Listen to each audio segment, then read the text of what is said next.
धुळेकरांना विरंगुळाचे प्राप्त झालेल्या संत शिरोमणी रोहिदासजी गार्डन ठिकाण परिसरात लाईटची सुविधा पुरविण्यात यावी अशी मागणी सध्या धुळेकरांतर्फे केली जात आहे।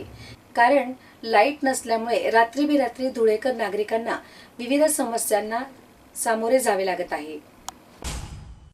बालगोपाळांना एक विरंगुळा व आपला आनंद लुटता यावा यासाठी धुळे शहराच्या पांझरा नदी परिसरात संत शिरोमणी रोहिदासजी महाराज गार्डनची उभारणी करण्यात आली आहे।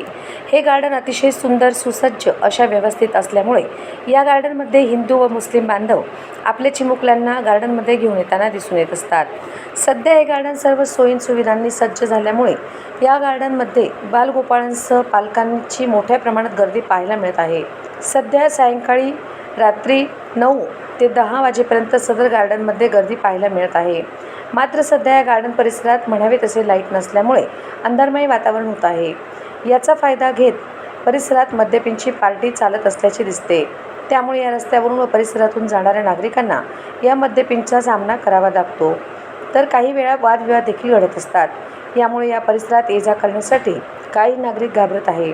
त्यामुळे मनपा प्रशासनाने या संदर्भाची दखल घेऊन गार्डन परिसरासह रस्त्यावर लाईट बसवावेत, जेणेकरून धुळेकरांना रात्री घरी जाताना किंवा शहरात येताना कुठल्याच अडचणींचा सामना करावा लागणार नाही।